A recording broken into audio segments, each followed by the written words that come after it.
but don't split their hooves. One of them is the camel, and the other two are mentioned, but we don't know what they were. They're probably extinct, or they will show up sometime later. What's interesting here is this is a proof that the Torah is the truth. Because if it ever shows up that another species is out there that isn't enumerated, then you know that the Torah is not true. Because people say, oh, it's just a bunch of men sitting around 3,000 years ago, and they just wrote whatever, but we know more today because we know science. And I'm thinking, okay, really? Because if it was written 3,000 years ago by a person, by a bunch of men, how come they had it spot on? They're sitting in the middle of the desert. How do they know about the crazy animals that are found in Australia, right? You're from Australia. You know some crazy freaking animals down there. How do they know there's dated some of them? How do they know that there's not an animal that besides the pig? Torah says there's only one animal that splits its hooves and doesn't chew its cud, and that's the pig. You find me one other animal of any time that does that, and I will throw away the entire Torah. I will toss my yarmulke, and I will start banging shiksies, because the Torah is not true at that point, and it's written by men. But it's never happened like that. That's an amazing thing. How did these people, 3,000 years ago, sitting in the desert, how did they know that? Okay? And it's right there. There's nothing you can do with it. It's written for all time. Now, I wanted to bring up something with you. Okay? We talked a little bit about, there was a video about us talking on the internet. Do you see this? It was a viral video where we were talking, and it was really big in the Seventh-day Adventist community about the laws of kosher food. Apparently they're not familiar with it, and I want to, they don't know that you can eat meat, right? They for whatever reason. And I wanted to get you, because you grew up with SDA, right? If you would be so kind as to try to explain it to us, how they got it wrong. Oh, I'll just explain how they came to their views. Okay, you do that. I won't describe whether they were right or wrong. But the Seventh-day Adventist Church was a movement before it was a church, and they expected Jesus to come back on Yom Kippur 1844. When he didn't come back, they started searching the scriptures to try to seek out reasons for why he didn't come back. So one of the reasons they found in Jeremiah, where it says that if all Israel would keep 2 Sabbaths, then the Messiah would come. They thought, oh, we need to start keeping the Sabbath. Just one more Sabbath and we'll be free. Okay, go ahead. And they kept studying the scripture, and they said, wow, in the Garden of Eden, it's like it's vegetarian, and in the messianic prophecies of Isaiah, like the lion will lay down with the wolf, and they'll both get up in the morning, and it seems to be vegetarian as well. So clearly the divine ideal for us is to be vegetarians. So that's how that developed. Oh, that's how. But what do they do with Leviticus, which clearly says how to shecht the animals, how to slaughter the animals? Well, they see that as a compromise. Once you left the Garden of Eden, then you had to start eating animals. But they thought that in our time with the development of commercial agriculture, etc., that you didn't have to eat meat anymore, and that you could return to that ideal of the Garden of Eden. Oh. Any more questions about Seventh-day Adventists? No. Tell you what, they have a lot of hot women. A lot of hot women, and they're modest. It's a great thing about Did you say there was like women. two women for every guy? Not quite, but almost. Or maybe, yeah, close to that. Yeah, and they're just smoking hot, a lot of them, and they're modest, and they just glow. They've got this like kind of Christian glow to them, and they're like really pure. And there's something like about really pure, demure women that just drives me crazy. No tattoos. No tattoos. Because when I meet like a really pure, demure woman, I want to get with her, and then I want to very slowly degrade her. You're really a sick guy. You're sick. Not too much at first, because then you'll frighten them off. Uh-huh. But I just like a really pure, demure, godly woman. And then try to make her feel like I'm a really pure, godly guy.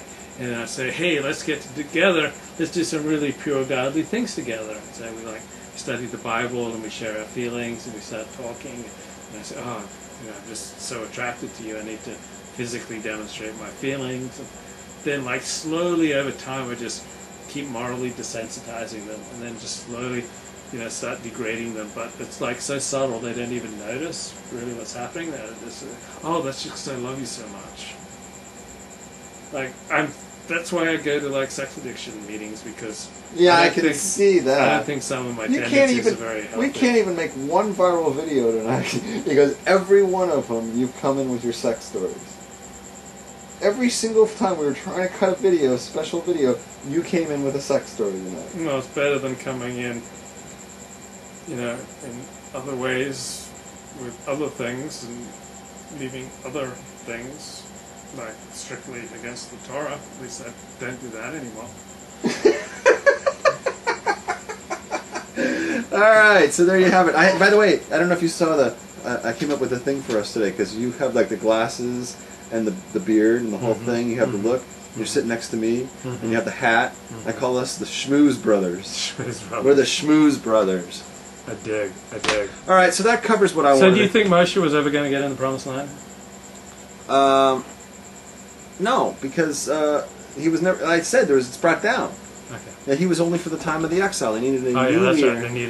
They needed the new Joshua. Right. So Moshe's the vegetarian Joshua wasn't hitting the rock, because God told Moshe to take his rod. Moshe's sin was saying to the Jews, "Shall we bring forth water from the rock?" So he lost his temper and he profaned God's name in front of the multitude. And he said, "Well, I'll finish in a minute, and then you can correct me." Yeah, okay. And he said to the Jews, "Shall we, like Aaron and I, shall we bring forth water from the rock?" So if Moses had his doubts in private and privately expressed them to God, it'd be one thing. But God says to him, "Because you did not honor me before the children of Israel, you're not getting into the Promised Land." Where did you get that from? Rabbi Jacob Milgram. Oh, Jesus. Okay, please, folks, everything you just heard, just knock it out of your memory, because that is not Judaism. Here is what happened, and this is everybody knows this. The sin at the rock was God said to speak to the rock, and Moses hit the rock. But was that a big deal? No, because you have to, every single time that God said go to the rock, God said hit the rock. He said, it was like Simon Says. This was a case of Simon Says. It was the most innocent thing. God says, go hit the rock. And Moses hit the rock, and everything comes, water comes out of the rock. Go hit the rock. Water comes out of the rock. Then he says, go talk to the rock. What does he normally do when he goes to talk to the rock? He goes and hits the rock. That's how he speaks to the rock. He hits it because God just explained that to him. And this time he goes, "Oh, you hit the rock. I said speak to the rock." I mean, it was like splitting hairs. That was the sin. That he was supposed to only talk to the rock this time, not hit it, even though the language that it understood was rod. So it was semantics, and he got fooled by it. It would have been like Simon Says. It was like, Simon says touch your nose. Simon says touch your teeth. No, that's disgusting. Simon says touch your teeth. No. Simon says pull your beard. Simon says touch your nose. Pull your beard. See, Simon didn't say, and now you don't get. Now I don't get in the promised land. You don't get the promised land. So it was like God was just like messing with him, so that he had. It was almost as if God was messing with him just so he could keep him out of the Holy Land, because he wasn't intended to be there. Because God wanted a new generation, a younger leader. Moses was already 120, right? When this happened, he wanted somebody young. Joshua was young. He should lead this generation and be the one who takes them in. Go ahead. Simon Says, go ahead. Moshe gets in trouble because of something he does in public. So I don't know of any cases of God punishing anyone for doubting in private, or for But that's not what it was. I just explained that. He did it in public. He screwed up in public. But that's a big deal. It wasn't a piece of doubt. He just went and it was semantics. You let it go in one ear and out the other, and then you came back and darshan according to Jacob Milgram. Exactly. So as you go through the Tanakh, which is the Jewish Bible, books on Shabbos, the Old Testament, there are increasingly fewer miracles. So like in Genesis and Exodus and Leviticus, there are like all sorts of miracles. But when you get to the books like Ezra and Nehemiah, Nehemiah, not so many miracles. Of course. Why is that, lady? Why is that? Tell me. Oh, you don't know? It's a timeline. Okay, let me explain what happened. This is a very good point. Torah explains. It's brought down in the oral Torah. right?